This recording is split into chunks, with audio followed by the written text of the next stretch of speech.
தன்னையும் வருத்தி கொண்டு கன்னியாகுமரியிலிருந்து காஷ்மீர் வரைக்கும் நடந்தது. அடுத்து இரண்டாவது யாத்திரை தொடங்கி குறுக்கும் நெடுக்குமாக நடந்த போது அவரை பிடிக்காதவர்கள் கூட அவர் கொஞ்சம் கவனிக்க ஆரம்பிச்சாங்க. ரசிக்கிறது கூட ரெண்டாவது பட்சம், முதல்ல கவனிக்க ஆரம்பிச்சாங்க.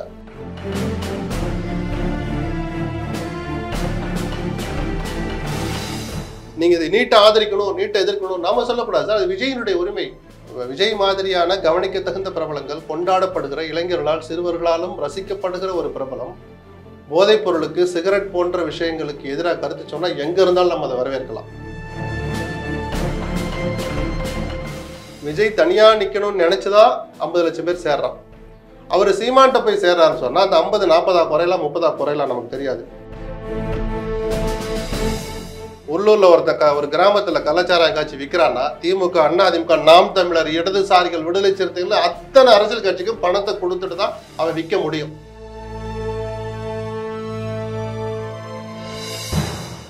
சோசியல் டாக்கீஸ் நேயர்களுக்கு அன்பு வணக்கம். இன்றைக்கு மூத்த பத்திரிகையாளர் திரு SP லக்ஷ்மணன் அவர்களோடு உரையாட இருக்கிறோம். வாருங்கள் விவாதிக்கலாம். சார் வணக்கம். வணக்கம். அரசியலில் பல்வேறு மாற்றங்கள் தொடர்ச்சியாக நடைபெற்று வருது. அதிலும் குறிப்பாக இன்றைக்கு அங்கீகரிக்கப்பட்ட எதிர்க்கட்சியினுடைய தலைவராக ராகுல் காந்தி அவர்கள் இருக்கிறாங்க. அவர் பேசும்போது அவருடைய மைக் அணைக்கப்படுது. அவர் பேசிய சில விஷயங்கள் அவை குறிப்பிலிருந்து நீக்கப்படுது. குறிப்பாக நீட் தேர்வு, RSS, அம்பானி, அதானி இவர்கள் பற்றி பேசினதெல்லாம் நீக்கப்பட்டிருக்குது. எப்படி பார்க்குறீங்க? அவர் ஒரு கொச்சையான வார்த்தையை சொல்லி ஒரு சிறு பிள்ளையை அழைப்பது போல தான் ராகுல் காந்தி எல்லாரும் அழைச்சிட்டு இருந்தாங்க சில வருஷம் முன்னாடி வரைக்கும். குறிப்பாக காங்கிரஸை விரும்பாதவர்கள், ராகுலுடைய வளர்ச்சியை விரும்பாதவர்கள், ஜனநாயகத்தின் மீது நம்பிக்கை இல்லாதவர்கள் அப்படின்னு கூட நான் கடைசி வார்த்தை சொல்லுவேன். ஏன்னா எதிரணியில் யாருமே இருக்கக்கூடாது, அப்படி ஒரு காமன் ஃபேஸாக ஒருத்தர் எமர்ஜ் ஆகி வராருன்னா அவரையும் தடுத்துடணும் அப்படிங்கிற அந்த நோக்கத்தோடு சொல்லப்பட்ட விமர்சனம் தான் பப்புங்கிற வார்த்தையெல்லாம் பயன்படுத்தி சொன்னது. அதற்கேற்றாற் போல பல வருடங்களுக்கு முன்னாடி பார்த்தோன்னா ராகுல் காந்தி கூட திடீர்னு எங்கே வெளிநாடு போயிடுவார். நைட் வரைக்கும் இருப்பார், நள்ளிரவில் தனியாக விமானத்தை பிடிச்சி வெளிநாட்டுக்கு போயிடுவார். கட்சி நிகழ்ச்சிகளில், கட்சியினுடைய அன்றாட செயல்பாடுகளில் ஒரு ஈடுபாடு அல்லது முழுமையான ஈடுபாடு இல்லாமல் தான் இருந்தார். ஆனால் என்னைக்கு அவர் பாரத் ஜோடோ யாத்திரை தொடங்கினாரோ, சுகவாசி என்று விமர்சனம் செய்யப்பட்ட, அதில் ஒரு குறிப்பிடத்தகுந்த சதவிகித உண்மையும் இருக்கிற அந்த ராகுல் காந்தி தன்னையும் வருத்தி கொண்டு கன்னியாகுமரியிலிருந்து காஷ்மீர் வரைக்கும் நடந்தது. அடுத்து இரண்டாவது யாத்திரை தொடங்கி குறுக்கும் நெடுக்குமாக நடந்த போது அவரை பிடிக்காதவர்கள் கூட அவர் கொஞ்சம் கவனிக்க ஆரம்பிச்சாங்க. ரசிக்கிறது கூட ரெண்டாவது பட்சம், முதல்ல கவனிக்க ஆரம்பிச்சாங்க.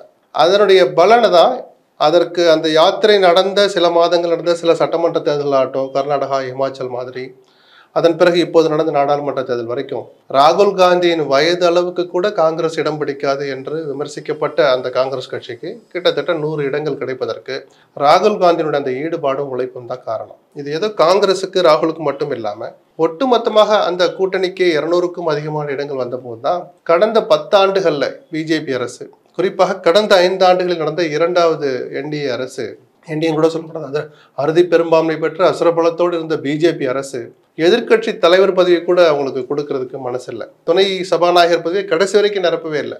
கேட்டால் 10% இடங்கள் உங்களுக்கு கிடைக்கல, அதனால எதிர்கட்சி தலைவர் தரமாட்டோம்னு சொல்லி கிட்டத்தட்ட அத்தனை பேரை இடது கையால் தூக்கி வெளியில் போடுற மாதிரி தான் போட்டுட்டு கடைசி காலத்தில் பார்த்தீங்கன்னா கடைசி 2 மாதங்களில் 100-150க்கும் மேற்பட்ட எம்பிக்களை சஸ்பெண்ட் பண்ணி விவாதமே இல்லாமல் பல மசோதாக்களை சட்டமாக நிறைவேற்றிய கூத்துக்கள்லாம் நடந்தது.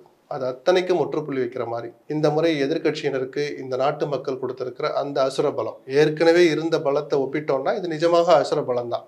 ஜனநாயகத்தின் மீது நம்பிக்கை உள்ள எவர் ஒருவரும் இந்த ரிசல்ட்டை ரசிப்பாங்க. அதனாலதான் இங்கே மட்டுமல்ல, உலகம் முழுக்க என்னடா தோத்தவனும் கொண்டாடுறான், ஜெயிச்சவனும் சந்தோஷமா இல்லை அப்படின்ற அளவுக்கானது எதனால வந்துச்சு? அவர்கள் 400 சொன்னதுல பெரும்பகுதி கிடைக்காம போயிடுச்சு.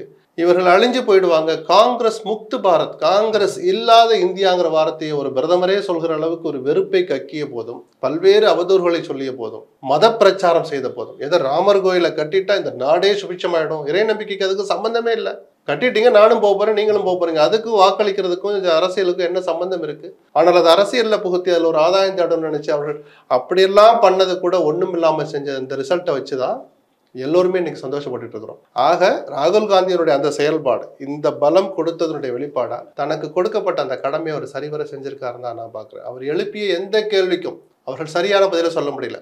இந்து மதத்தை பத்தி, இந்து மதம் சொல்லி இருக்கிற வலியுறுத்துகிற அஹிம்சை பத்தி அவர் பேசுற போது, இப்படிப்பட்ட இந்து மதத்தின் பெயரை சொல்லி நீங்க வெறுப்பை பரப்புறீங்க, மத துவேஷத்தை பரப்புறீங்க அப்படின்னு சொல்லும் போது ஒட்டுமொத்த இந்துக்களையும் அவமதிக்கிறான்னு ஒரு பிரதமரே எந்திரிச்சு பேசுறாரு. அப்ப எந்த அளவுக்கு ராகுல் காந்தியினுடைய தாக்கம் அவர் ஏற்படுத்திய அந்த இம்பாக்ட் சொல்றேன் நான். இல்ல மெச்சூரிட்டி இல்லாம பேசுறாரு. ஏன் அப்படித்தானே சொல்றீங்க நீங்க? அப்படித்தானே சொல்லி ஆகணும். ஏன்னா அவர் சொல்ற கேள்விக்கு நேரடியா உங்களால பதில் சொல்ல முடியலையே. இந்து மதம் அஹிம்சையை போதிக்கிறதா வன்முறையை தூண்டுகிறதான்னு கேட்டா ஒரு பிரதமர் என்ன சொல்லணும்? நான் இந்து மதத்தை கரைச்சி குடிச்சிட்டேன், நாங்கள் இந்து மத அரசியல் தான் பண்றோம், அதுல அஹிம்சை தான் சொல்லப்பட்டிருக்கு, ஏன் சொல்ல மாட்டீங்க? ஏன்னா சொன்னா நீங்க தேர்தல் அப்ப பண்ண காரியங்கள் நேர்மாறுன்னு தெரிஞ்சு போயிடும். இல்ல அஹிம்சை வலியுறுத்தல, அது வன்முறை தான் போதிக்குதுன்னா இந்து மதத்தை நீங்க சரியா புரிஞ்சுக்கலன்னு அர்த்தம். அப்படி கொண்டு போய் கார்னர் பண்ணனாலதான் பிரதமரால அப்ப என்ன பண்ணாரு, அவர் ஒரு டிஃபென்ஸ் எடுக்கிறதா நினைச்சு ஒரு 4ஆம் தர அரசியல்வாதி மாதிரி அவர் நடந்துக்கிட்டார். ராகுல் சொல்லாத ஒரு வார்த்தையை சொல்லி ஒட்டுமொத்த இந்துக்களும் வன்முறையாளர்கள் சொல்றாரு. அந்த இடத்துல ஒரு பதிலடி கொடுத்தார். மோடின்னா ஒட்டுமொத்த இந்துக்களுக்கு பிரதிநிதி அல்ல. நான் இது அவர் மட்டும் சொல்ல, பல காலமா நான் உட்பட பல பேர் அதான் சொல்றோம். இந்து மதத்துக்கும் பிஜேபிக்கு என்ன சம்பந்தம்? அரசியல் வேற, மதம் வேற. பிஜேபிக்கு வேணா இந்து மதம் தேவையா இருக்கலாம், இந்து மதத்துக்கு பிஜேபி அவசியம் அல்ல. RSS சொன்னா இந்த ஒட்டுமொத்த இந்துக்களையும் பிரதிபலிப்பது அல்ல, பிஜேபின்னா ஒட்டுமொத்த இந்துக்களையும் பிரதிபலிப்பது அல்ல, மோடின்னு சொன்னா ஒட்டுமொத்த இந்தியர்களின் பிரதிநிதி அல்லன்னு அந்த இடத்துல ஒரு மூக்கு உடைச்சார். அரசியல் ரீதியா நான் சொல்றேன். சோ அப்படி எந்த வகையில பார்த்தாலும் அவர் அன்னைக்கு நடந்து கொண்ட விதம், தனக்கு கொடுக்கப்பட்ட அந்த பதவி இருக்கு இல்லையா, பிரதான எதிர்கட்சி தலைவர், கேபினட் அமைச்சருக்கு இணையான அந்த பதவியை சரிவரை செய்தார்னு தான் பாக்குறேன். கடந்த காலங்கள்ல அவர் பேசினா ஒண்ணு அவரை தூக்கி வெளியே போட்டது, அவருடைய பேசுற போது பிரதமர் இல்லாமல் இருந்தது, யாரோ பேசுறாங்க யாருக்கோ பேசுற மாதிரி மத்திய அமைச்சர்கள் கண்டுகொள்ளாமல் இருந்த காட்சி எல்லாம் காணாமல் போய் இன்னைக்கு அவர் பேசுகிற ஒவ்வொரு வார்த்தையும் கவனிக்க வச்சதான் ஜனநாயகத்துக்கு கிடைச்ச வெற்றி. நீங்க ராகுல் காந்தியை தூத்துங்க, மோடி அவர் தூத்துட்டு அதெல்லாம் வேற.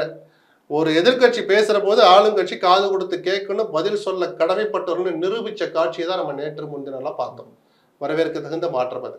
சார், இன்னைக்கு காலையில் சில மணி நேரங்களுக்கு முன்னாடி மோடி அவர்கள் தமிழ்நாடு பாஜக ரொம்ப அசுர வேகத்தில் வளர்ந்துருக்கிறாங்க, அவங்களுக்கு வாழ்த்துக்கள் அப்படின்னு குறிப்பிட்டிருக்காரு.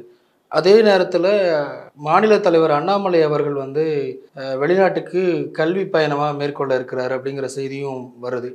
ஏற்கனவே தேர்தலுக்கு முன்னாடி பலரும் என்ன சொன்னாங்கன்னா, தேர்தலுக்கு பிறகு அண்ணாமலை மாற்றப்படுவார் அப்படிங்கிற ஒரு செய்தி இருந்தது. இது ரெண்டையும் பொருத்தி பார்க்கலாமா, இல்லை வேறு வேறு செய்திகள்? அவ்வளோ பெரிய முக்கியத்துவமா நான் அதை பார்க்கல. தமிழ்நாட்டு மக்களுக்கும் ஒரு பிஜேபி நடக்க போகிற மாற்றத்துக்கு என்ன பெரிய சம்பந்தம் இருக்க போது, இம்பாக்ட் ஏற்படுத்த போகுது, அதெல்லாம் ஒன்றும் இல்லை. அரசியல்னு பேசினோன்னா அண்ணாமலையை மேலிடம் இன்னைக்கு வரைக்கும் ரசிக்கிறாங்க. அந்த இடத்திலிருந்து அவரை மாற்றாதவரை, நீக்காதவரை மேலிடத்தின் ஆசை அவருக்கு இருக்குன்னு அர்த்தம். இந்த அதிமுக கூட்டணியவே சிதைக்கிற மாதிரி முதல் முறையா அவர் தான் தூபம் போட்டார். நாங்க தான் இடங்களை கொடுப்போம் அப்படின்னு சொன்னதை ரசிச்சார். 25 இடங்கள்ல நாங்க போட்டிடுவோம்னா அப்ப அதிமுக மீதி 15 இடம் தான் போட்டிடுமான்னு கேட்ட போது அந்த விவாதங்களை ரசித்தார். ஜெயலலிதாவை அவமதித்தார், அண்ணாவை பற்றி சில்மிஷம் செய்தார், எம்ஜிஆர் பற்றி, இப்படி அதிமுக தலைவர்களை பற்றி, அதிமுக கட்சியை பற்றி ஒரு சில்மிஷ கருத்துக்களை அவ்வப்போது சொல்லி அந்த கூட்டணி உடைய காரணமாக இருந்தவர் அண்ணாமலை தான். அவருடைய அத்தனை செயல்பாடுகளையும் கண்டிக்காததன் மூலமாக ஆசீர்வாதம் கொடுத்து காப்பாற்றியது, ரசித்தது மேலிடம். இன்னைக்கு வரைக்கும் அது தொடருது. அப்படிங்கிற போது அவரை நீக்கிறாங்களா வச்சிருக்காங்களது அந்த கட்சியினுடைய பிரச்சனை. அவர் வெளிநாட்டுக்கு படிக்க போறார். 4 மாத காலம் ஒரு கட்சி தலைவர் இல்லாமல் இயங்க முடியாது. அது மத்தியில் ஆட்சியில் இருக்கிற ஒரு கட்சி. அப்படிங்கிற மாற்றுத் தலைவர், இடைக்கால தலைவர், தற்காலிக தலைவர் யாராவது போடுறாங்களா அப்படின்னு தெரியல. செய்திகள் வந்துகிட்டு இருக்கு. அதுக்கும் பெரிய ஒரு இம்பாக்ட் ஏற்படுத்துறதா நான் பார்க்கல. முதல்ல மாற்றங்கள் வரட்டும், என்னன்னு பார்ப்போம். இல்லை, அவர் மாற்றினாங்கன்னா அதிமுக கூட்டணி மீண்டும் உருவாகிறதுக்கு வாய்ப்பு. அதுக்கு உடனே தேர்தல் கூட்டணி அரசியலுக்கு இப்ப அவசியம் இல்லை. இப்ப இருந்தே அச்சாரம் போடலாம். அரசியல் அவங்கவுங்க வேலையை அவங்கவுங்க பார்க்க போறாங்க. இவங்க மட்டும் இல்லை, கூட்டணியை பிரிந்து உடைத்த அதிமுக பிஜேபி மட்டுமல்ல, இன்டாக்டா இருக்கு அந்த கூட்டணி உறுதியா இருக்குன்னு சொல்லப்படுற திமுக அணிலையுமே கூட தேர்தல் முடிஞ்சிருச்சு, அந்தந்த கட்சி அவங்கவுங்க வேலையை பாக்குறாங்க. இது பிஜேபிக்கும் பொருந்தும், அதிமுகவுக்கும் பொருந்தும். ஸோ தலைவர் மாத்தினாலும் யார் வந்தாலும் பிஜேபியினுடைய கடமையை அவங்க செய்ய போறாங்க. தேர்தல் அரசியல், கூட்டணி அரசியல்னா இப்ப பேசுறதுக்கு அவசியம் இல்லை. குறைஞ்சபட்சம் 1 வருஷம் 1.5 வருஷம் இருக்கு அந்த ஜுரம் தொடங்குறதுக்கு. நான் சொல்றேன், நடிகர் விஜய் அவர்கள் அரசியல் பேச மாட்டேன், குறிப்பா இன்னைக்கு பேசவே மாட்டேன்னு சொல்லியிருந்தாரு. ஆனா இன்னைக்கு மேடைக்கு வரும்போது கல்வியை கன்கரண்ட் லிஸ்ட் இது விஷயங்கள்லாம் பேசியிருக்காரு. குறிப்பாக நீட் தேர்வு வந்து தேவையில்லை, தமிழ்நாட்டுக்கு தேவையில்லை, இந்த மாதிரியான விஷயங்கள்லாம் பேசியிருக்காரு. இல்லை, அது அரசியலாக நான் பார்க்கல. அந்த மேடையும் ஒரு பொருத்தமான மேடை தான். மாணவர்கள் மத்தியில் கூடியிருக்கிற ஒரு கூட்டத்தில் பேசும்போது அது அரசியலாக அந்த இடத்துல தான் பேச முடியுது.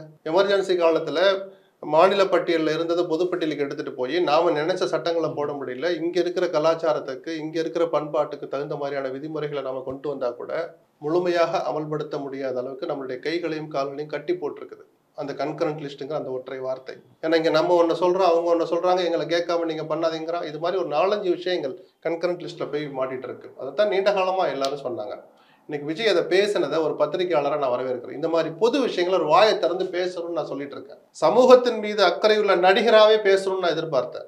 இப்போ கட்சியை பேரை அறிவிச்சு தேர்தல் கமிஷனில் பதிவு பெற்ற பிறகும் கூட பேசாமல் இருந்தாருன்னா அது அவருக்கு நல்லதில்லை. ஸ்ட்ரைட்டாக வந்து கோட்டைக்கு போகிறதுக்கெல்லாம் அதெல்லாம் எந்த எந்த காலத்துலேயும் முடிஞ்சு போச்சு. அப்படிப்பட்ட காலத்துலேயும் உழைச்ச காலம் உண்டு. எம்ஜிஆர் வந்து கட்சி ஆரம்பிச்சு நேராக கோட்டைக்கு போயிடல. அதுக்கு முன்னாடி திமுகவில் உழைச்சார். அண்ணா திமுகவை தொடங்கி வன்முறைகள் அதையெல்லாம் தாண்டி வந்து தான் கோட்டையை பிடிக்கிறதுக்கு அவருக்கான வாய்ப்பு கிடைச்சது. அந்த காலமும் மாறி போச்சு இப்போ. அப்படிப்பட்ட நேரத்தில் விஜய் பொதுமக்கள் மீது, இளைஞர்கள் மீது, மாணவர்கள் மீது தாக்கத்தை ஏற்படுத்துகிற விஷயங்கள்ல தன் கருத்து எதுவானாலும் சொல்லணுங்கிறோம். நீங்க இதை நீட்டை ஆதரிக்கணும், நீட்டை எதிர்க்கணும் நாம சொல்லக்கூடாது சார். அது விஜயினுடைய உரிமை. அவர் ஒரு ஸ்டாண்ட் எடுத்த பிறகு அதை நம்ம விமர்சிக்கலாம். ஏதாவது ஒன்று பேசுங்க தான் நம்ம சொன்னோம். அதனுடைய தொடர்ச்சியா, அதனுடைய தொடக்க புள்ளியா இன்னைக்கு நிறையவே பேசியிருக்கிறார்.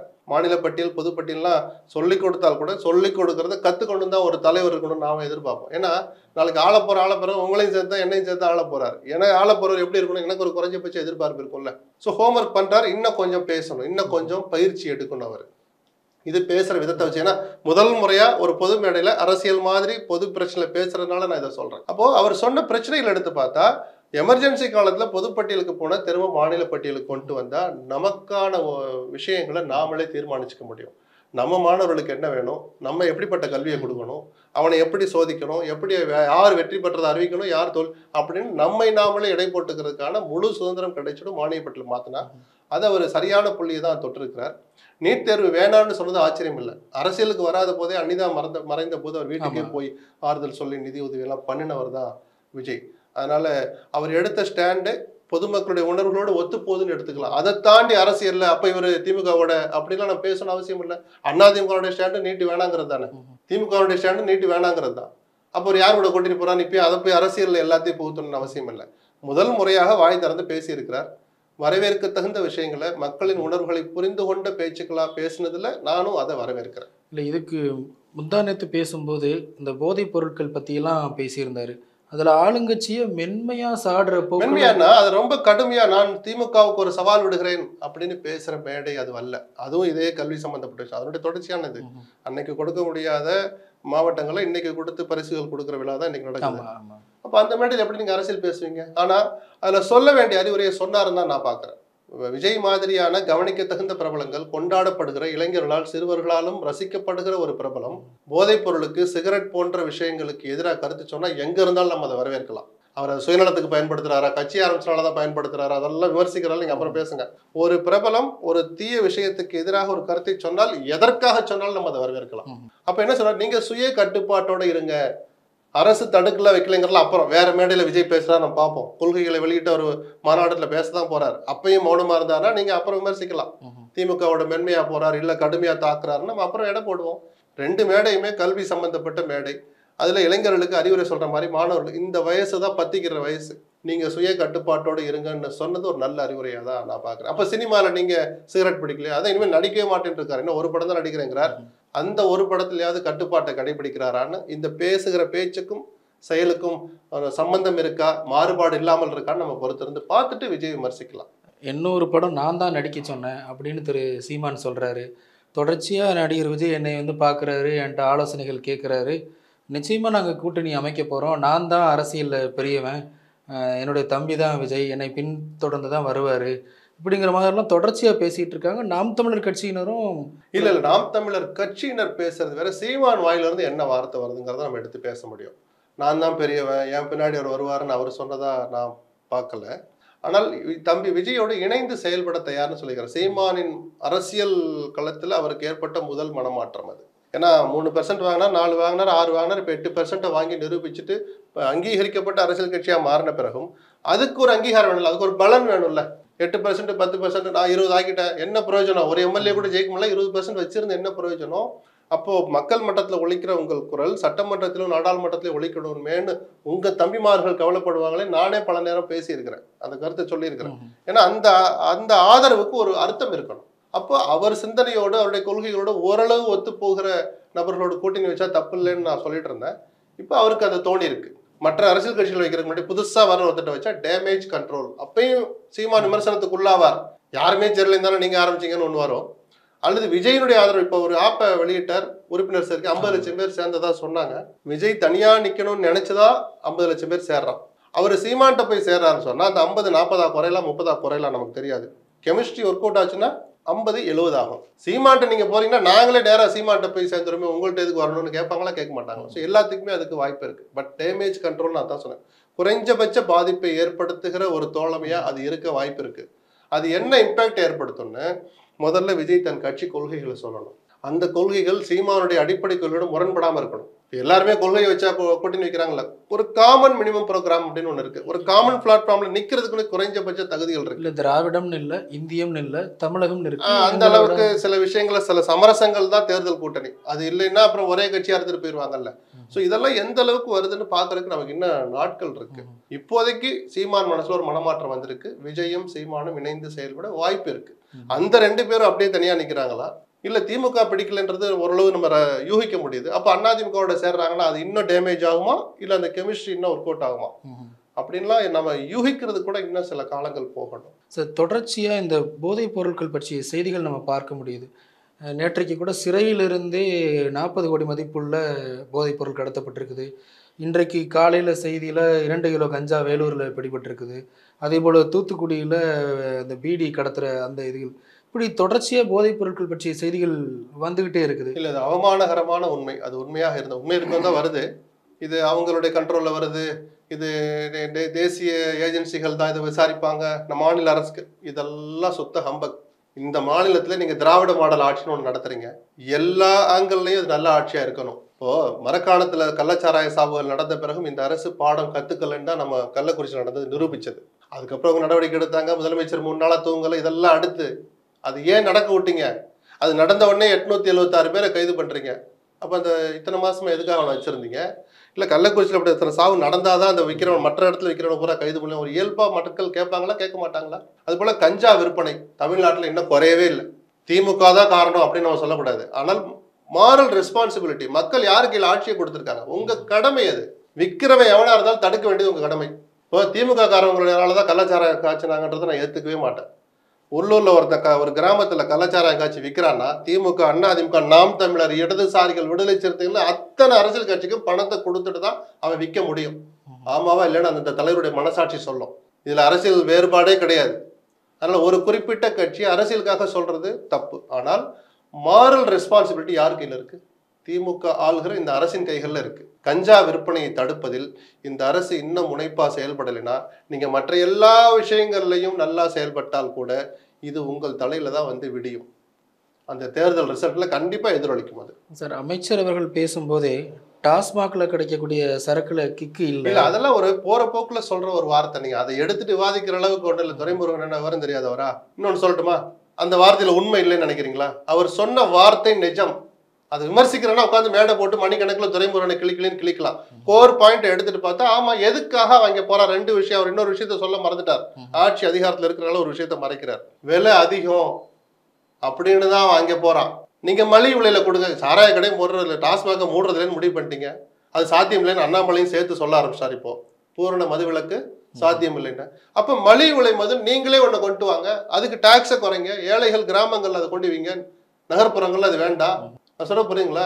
ஒன்று ஒழிக்கணும்னா மொத்தமாக ஒழிக்கணும். இல்லை அப்படி இருக்குதுன்னா அதில் எந்த அளவுக்கு டேமேஜ் கொண்டுறவங்களை வரதா நான் திருப்பி பயன்படுத்துவேன். அந்த மாதிரி ஏழை பாலைகள் அதுலேருந்து மீள முடியாமல் தவிக்கிறவனுக்கு விலையை குறைச்சி கொடுங்க. அதை பற்றி அமைச்சர் வாய் திறக்க மாட்டார். கிக்கில் அது உண்மையாக இருக்கலாம், அவருக்கு அது தெரிஞ்சிருக்கலாம், இல்லை காதில் விழுந்திருக்கலாம், நண்பர்கள் சொல்லியிருக்கலாம். அது பெரிய ஒரு குற்றச்செயலாக அதை நான் பார்க்கல. இதையும் சேர்த்து சொல்லியிருந்தாருன்னா விலை அதிகம்னு நினைக்கிறேன். நான் தம்பி ஸ்டாலின்கிட்ட பேசி, முதலமைச்சர்கிட்ட பேசி அந்த விலையை குறைஞ்சபட்சம் ஒரு குறிப்பிட்ட சரக்குக்காக நான் குறைக்க வழிவகை செய்கிறேன்னா நடைமுறை சாத்தியம் உள்ள நல்ல யோசனை நான் வரவேற்பேன். அதை சார், இப்போ கூட்டணியில் இருந்து கொண்டே திருமாவளவன் அவர்கள் வந்து பூரண மதுவிலக்கு வேணும் அப்படிங்கிறது வலியுறுத்துறாரு. 2வது, இந்த உடல் உழைப்புக்காகத்தான் மது இருந்துறாங்க அப்படிங்கிறத நான் முற்றிலுமாக மறுக்கிறேன். அவங்கள ஏன் நீங்கள் அந்த இதில் ஈடுபடுத்துறீங்க அப்படிங்கிற மாதிரிலாம் நிறைய கேள்விகள் முன்வைக்கிறாரு. இல்லையே, வைக்கக்கூடாது. அவர் எனக்கு அதான் சொன்னல கொஞ்ச நேரம் முன்னாடி, தேர்தல் அரசியலுங்கிறது வேறு. அவங்கவுங்க வேலையை பார்ப்பாங்க. கூட்டணி அரசியல் அதோட முடிஞ்சு போச்சு. திருமாவளவனுக்கு கொள்கை இருக்கக்கூடாதா, வாய் இருக்கக்கூடாதா? காமராஜர் ஆட்சி அமைப்பொன்னு சொல்லு பிறந்தைய சொன்னா ஐயோ திமுகவோட வேலை எதுக்கு சார்? அவங்க கட்சியை வளர்க்க வேணாமா? அவங்க கட்சி தொண்டர்களுக்கு உற்சாகப்படுத்துறதுக்கு அவங்க நோக்கத்தை நோக்கி பயணிக்க தான் செய்வாங்க. அப்புறம் தேர்தல் வரும்போது திருப்பி இங்கே தான் வருவீங்க. அப்புறம் பேசிக்கோங்க. வாயை திறந்து பேசவே கூடாதா? காமராஜர் வார்த்தையை சொல்லவே கூடாதா காங்கிரஸ்காரன்? அது மாதிரி தான் திருமாவளவன் ஆரம்பத்துலேருந்தே ஒரு மதுவிலக்கு கொள்கையை அமல்படுத்தி வலியுறுத்திக்கிட்டே வர்றார். அது கொண்டு வாங்கன்னு. இப்போ கொஞ்சம் அழுத்தமாக பேசுறாரு. அப்போ கூட்டணியில் இருந்துகிட்டே இப்படி பேசலாமா? அப்போ அடிமையாவே இருக்கணுமா? திமுக என்ன செஞ்சாலும் ரசிச்சுட்டு இருக்கணுமா? அதுக்கு அவங்க கட்சியை கழிச்சு திமுகவிலே சேர்ந்துடலாமே. அதில் தப்பு இருக்கிறதா நான் பார்க்கல. திருமாவளவன் தன் கடமையை சரியாக செய்கிறார். செல்வ பெருந்தகை தன் பதவிக்குரிய கடமையை சரியாக தான் செய்கிறார். சார் அதே போல் எந்த அளவுக்கு சீமான் விஜயோட நட்பு பாராட்டுறாரோ, விஜயும் திருமாவளவன் அவர்களோட ஒரு தோழமை பாராட்டிக்கிட்டே இருக்கிறாங்க. மாறி மாறி வாழ்த்துக்கள் செய்திகள்லாம் பரிமாறிக்கிறாங்க. இதை நம்ம தேர்தலோட கூட்டணி கணக்கோட பொருத்தி பார்க்கலாம். அவ்வளவெல்லாம் ரொம்ப கவலைப்பட வேண்டாம். யாரோட போனா நமக்கு என்ன சார் இருக்கு? நான் சொல்றேன், இப்ப பேசுனா நம்ம பேசதான் போறோம். இப்ப பேச வேண்டிய அவசியம் இல்லை. திமுகவை தவிர்த்து மற்ற எல்லாரோடய ஒரு ஹலோ சொல்லிக்கிட்டே வராரு விஜய். அதை நம்ம ரீட் பண்ணலாம். தேர்தலுக்கு இன்னும் 1.5 வருஷம் இருக்கு. அந்த ஜுரம் தொடங்குறதுக்கு 1.5 வருஷம் இருக்கு. முதல்ல விஜய் யாருன்னு எல்லாரும் தெரிஞ்சுக்கட்டும். அரசியல் ரீதியா நான் சொல்றேன், ஒரு நடிகராக, ஒரு மனிதராக, சக தலைவர்கள் எல்லாம் அவரை பார்த்திருப்பாங்க, பழகிருப்பாங்க, பதில் வாழ்த்துக்கள் தெரிவிச்சுக்கிறாங்க. அவருடைய கொள்கை என்ன, கோட்பாடு என்ன தெரிஞ்சாதான் அது கூட்டணியா மாறுமான்னு உங்க கேள்விக்கான பதில் அப்புறம் தான் தெரியும் நமக்கு. அதுக்கு இன்னும் காலமும் இருக்கு. விஜயும் இன்னும் வெளியில வர வேண்டியிருக்கு. அதிமுக பல அணிகளாக இருந்தது. அதுக்கு ஒருங்கிணைப்பு குழு 2-3 ஒருங்கிணைப்பு குழுக்கள் உருவாகி இருக்குது. சசிகலா அவர்களும் நான் பரப்புரையில் ஈடுபட போகிறேன் அப்படிங்கிற மாதிரிலாம் குறிப்பிட்டிருக்கிறாங்க. டிடிவி அவர்கள் நான் தனியாக கட்சி தொடங்கினது தான், தனியாக நாங்கள் நிற்க போகிறேங்கிறத சொல்கிறாங்க. மீண்டும் அதிமுக ஒன்றுபடுறதுக்கு வாய்ப்பு இருக்குதா அல்லது இல்லை? இந்த ஒருங்கிணைப்பு குழு, தினகரனுடைய மனநிலை, சசிகலாவுடைய சமீபத்திய அறிவிப்பு, இது எதையுமே நான் குறைச்சி மதிப்பிடலை, கொச்சைப்படுத்தவில்லை. அவங்கவுங்களுக்குரிய உரிமை ஒரு ஆதங்கத்தின் அடிப்படையில் தான் எல்லாரும் சொல்கிறாங்க. ஆனால் தொடக்க புள்ளி, முக்கியமான புள்ளி எங்கே இருக்குன்னா, எடப்பாடியினுடைய மனநிலையில் தான் இருக்குது. நம்ம தலைமை பொறுப்புக்கு வந்த பிறகும், ஒற்றை தலைமையாக ஆன பிறகும் நம்மளால் வெற்றியை தேடி தர முடியலைங்கிற அந்த யதார்த்தத்தை எடப்பாடி புரிந்து கொள்ளாத வரை அவர் தன் இடத்தை விட்டு கொடுக்கவும் மாட்டார். மனமாற்றம் அவருக்கு வரப்போறதும் இல்லை. ஒரு அதிமுக தொண்டர்கள் வெற்றி தோல்விக்கு சகஜமானவங்க தான், பழக்கப்பட்டவங்க தான் எந்த அரசியல் கட்சியினரும். அதிமுக சந்திக்காத படுதோல்வி இல்லை, அவங்க பார்க்காத மிகப்பெரிய வெற்றியும் அல்ல. ஆனால் தோல்வியே பார்த்துக்கிட்டு இருந்தா எந்த கட்சி தொண்டரும் சோர்ந்து போயிடுவான். அது இந்த காலகட்டத்தில எல்லாம் நீங்க அப்பப்ப வெற்றியை கொடுக்கலைன்னா அவன் ரொம்ப சோர்ந்து போயிட்டு அடுத்தடுத்த இடங்களை நோக்கி போயிடுவான்.